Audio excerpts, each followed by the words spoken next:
Hugo Boss, bienvenue sur la chaîne pour une nouvelle vidéo. Alors aujourd'hui on va parler d'un thème assez assez délicat parce que on entend aujourd'hui parler tout le temps de la liberté, la fameuse liberté, tout le monde veut la liberté. Vous savez quoi? Quand j'analyse la plupart des personnes qui m'entourent, je suis pas certain que la plupart des gens souhaitent vraiment autant la liberté qu'ils le disent. Alors déjà, voilà, la liberté c'est quelque chose de très subjectif. Je l'avais déjà mentionné dans une autre vidéo, qui change beaucoup en fonction de la culture. La liberté selon un occidental n'est pas la même liberté que selon la philosophie orientale, par exemple. Mais bon, concentre-nous sur la philosophie à l'occidental, puisque c'est ce qui concerne la plupart d'entre nous sur cette chaîne, je pense. Donc, on va dire que aujourd'hui, on serait censé être plus libre que jamais. On a vu, j'ai montré ça dans les vidéos précédentes, intitulé Boomers, la génération qui a tout détruit. Ce que j'explique fondamentalement là-dedans, c'est que les boomers, ils ont voulu faire table rase de tous les conditionnements sociaux qu'on pouvait recevoir, de toutes les institutions et de toutes les autorités qu'il y avait dans notre vie quotidienne jusqu'à leur arrivée. L'église, l'État, sauf bon quand il faut les aider, là ils vont souvent, ils se cramponnent beaucoup à celui-ci, mais ouais, l'église essentiellement, la communauté dans un certain sens, la famille, le travail aussi dans une certaine mesure. Bref, il voulait absolument être libre. Il voulait tout le temps être libre. Bon. Il voulait avoir une vie vraiment complètement sans contrainte. Voilà. Et ça, cette manière de faire, elle a évidemment beaucoup perduré aujourd'hui dans les sociétés occidentales. Parce que bon, fondamentalement, la liberté que nous voulons, c'est avant tout une liberté dite individuelle. Voilà, on veut être un individu là, tout seul, qui choisit tout pour lui, qui pense un peu qu'à lui, qui pense qu'à sa poire, qui a surtout pas envie d'avoir des contraintes, qui a surtout pas envie que les autres lui disent quoi faire, et ainsi de suite. Bon, sauf que la plupart des personnes ne sont pas contentes de cette liberté. Ah ouais, je sais. Ah oui, je sais. Je vais m'attirer les foudres de certains en disant ça, mais la plupart ne sont pas si contents de cette liberté. Pourquoi autant de jeunes sont aussi paumés aujourd'hui, ils sont aussi perdus? Pourquoi il y a autant de gens à partir de la génération, ouais, des boomers, mais la génération X en particulier, qui sont totalement errants, ils savent pas où ils vont, ils font les choses mais ils savent pas trop pourquoi.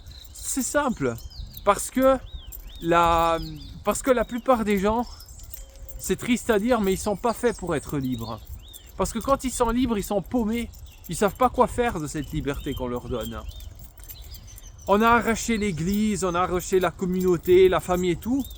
Bon, ok, très bien. Et maintenant on fait quoi?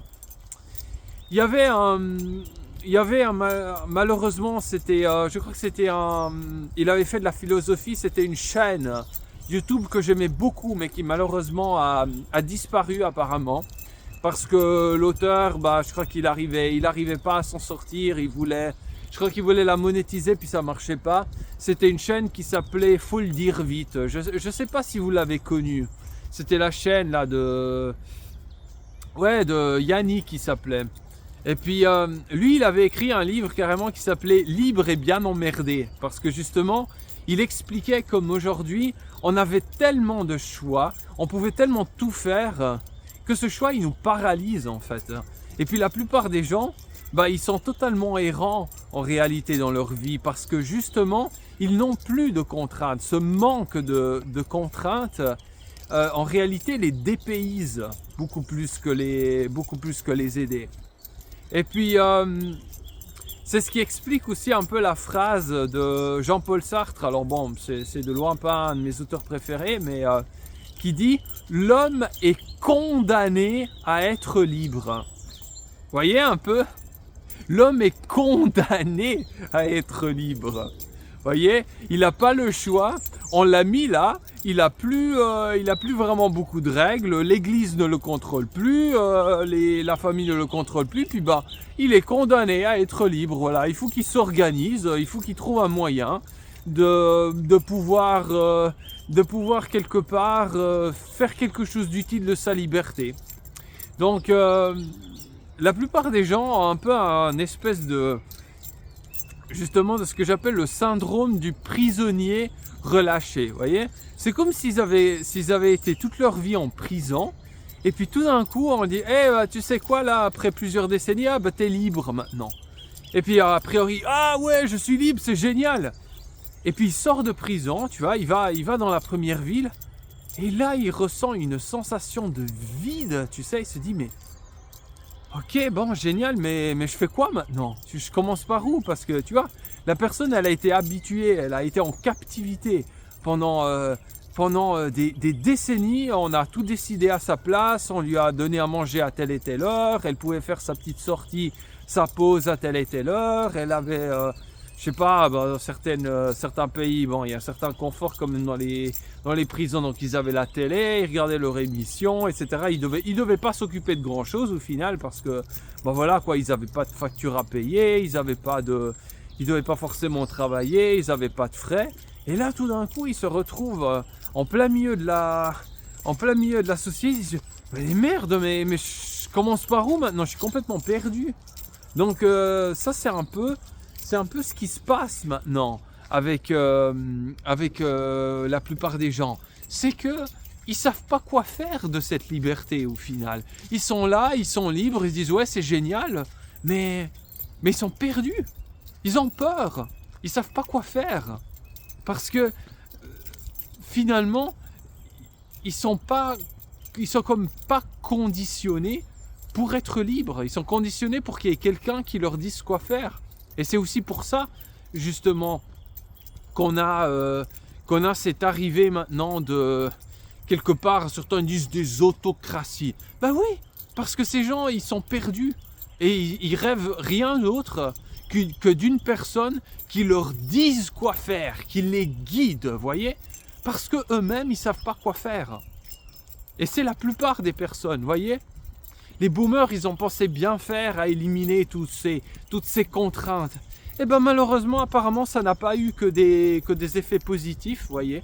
Il y a beaucoup de gens peut-être qui préféraient que la religion leur dicte leur mode de vie. Et c'est pour ça d'ailleurs que beaucoup se réfugient aussi dans la religion tôt ou tard, ou bien même des fois qui adhèrent justement à des mouvements radicaux comme Daesh ou Al-Qaïda, parce qu'ils se sentent perdus, parce qu'ils ne savent pas quoi faire de cette liberté qu'on leur a donnée et qu'ils n'ont pas demandé non plus. Eh oui, c'est ça le drame. Donc est-ce que vraiment la liberté ça convient à tout le monde? Apparemment à la plupart des personnes non. C'est triste à dire, c'est un constat difficile à faire, mais franchement, on peut se poser la question. Parce qu'il y a tellement de personnes errantes, et puis justement, qui en réalité, quand tu parles avec eux, mais disent sur le papier. Mais vous voyez, il faut toujours faire la différence entre ce que les gens disent et ce que les gens font. Ils vous disent sur le papier, ouais, vouloir plus de liberté et tout. Mais quand vous parlez un peu avec eux, vous vous rendez compte qu'en réalité, pas du tout. Ils cherchent plutôt secrètement un gouvernement autoritaire qui les guiderait. Pourquoi? Parce que justement, ils ont envie d'être guidés. Ils se sentent perdus. Ils ne savent pas où aller, ils ne savent pas quoi faire. Ça les terrorise, ce choix infini. C'est le fameux paradoxe du choix. Trop de choix tue le choix. Et puis, c'est pour ça. C'est pour ça que que le monde aussi, il se radicalise. Parce que des gens errants comme ça, qui ne savent pas où ils vont, qui ne savent pas quoi faire de leur vie, ils sont tout contents quand il y a une mouvance radicale qui leur explique à leur place le sens de la vie. Qui disent, regardez, c'est ça le sens de la vie. Et puis regardez tous ces gens mécréants qui essayent de vous emprisonner, qui essayent de vous maintenir dans ce nihilisme, vous voyez. Oui, ça c'est aussi quelque chose que Platon même avait souligné, il y a plus de 3000 ans. Et oui, parce que Platon il disait ça. Il faut savoir une chose, ça c'est très important, le terme démocratie est un terme péjoratif en réalité. Parce c'était entre guillemets un néologisme de l'époque qui a été employé par les ennemis de la démocratie, par ceux qui n'aimaient pas la démocratie, à savoir Socrate, qui était plutôt en faveur d'une oligarchie, Platon, qui était en faveur d'une aristocratie, mais pas dans le sens du sang, dans le sens du savoir. Le monde, pour lui, devait être gouverné par des philosophes, parce que ça devait être gouverné par des gens intelligents. Vous voyez, pas par la masse, pas par la populace. Donc, le terme démocratie, en fait, est un terme péjoratif. C'est justement le pouvoir de la populace, le pouvoir des pauvres, des ignorants. Et donc, Platon, il avait déjà prévu ça en réalité. Il a dit, la démocratie, c'est le premier pas pour accéder ensuite à la tyrannie. Pourquoi? Parce que les gens, ils vont réclamer de plus en plus de liberté, d'accord? Ils vont vouloir de plus en plus de liberté, de divertissement, se laisser aller au plaisir facile. Et à un moment donné, ils vont tellement se fatiguer de cette liberté qu'ils ont, ça va tellement les enivrer qu'ils en auront marre et qu'ils vont prier pour que quelqu'un vienne remettre de l'ordre et leur donner un sens dans la vie. Et donc ils vont naturellement appeler la tyrannie pour redonner un sens à leur existence, vous voyez? C'est à peu près ça le message. C'est peut-être pas ça dans les moindres détails, mais le résumé c'est ça.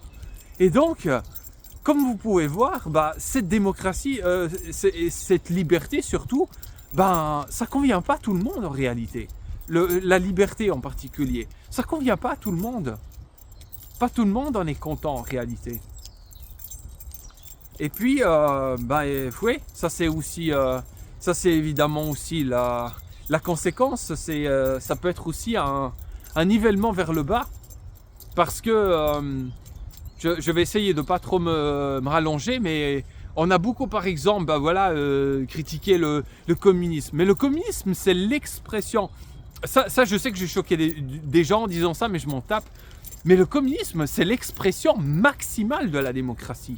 Eh oui, parce que vous avez la démocratie, le pouvoir dans les mains du peuple, dans les mains de la classe la plus basse de la société, de la classe la plus nombreuse, qui était la classe des travailleurs. Pas le sous-prolétariat, pas les clochards, les marginaux, etc. Non, ça c'était les anarchistes plutôt qui comptaient sur ces gens-là. Pas le sous-prolétariat, mais le prolétariat, c'était la classe principale, je veux dire. C'était la classe de la majorité de la population. La majorité de la population travaille et travailleuse, a un emploi. C'est pas les riches, la majorité. Donc, en fait, le communisme, c'est l'expression maximale de la démocratie. C'est vraiment... mais voyez, c'est une dictature du prolétariat. Quand le pouvoir tombe dans les mains du peuple, vraiment, comme il se doit, c'est aussi une forme de dictature. Parce que c'est les, soi-disant, les plus démunis qui punissent les plus munis, quoi. Il n'y a qu'à le voir aussi à la période de la terreur pendant la Révolution française, qui est en fait rien d'autre que l'ancêtre du communisme. Quand le peuple, le peuple vraiment, monsieur, madame, tout le monde prennent le pouvoir, bah normalement des personnes privilégiées qui, à cette époque-là surtout, bah, étaient responsables quelque part de leurs conditions, de leurs conditions inhumaines, bah, ils s'en débarrassaient.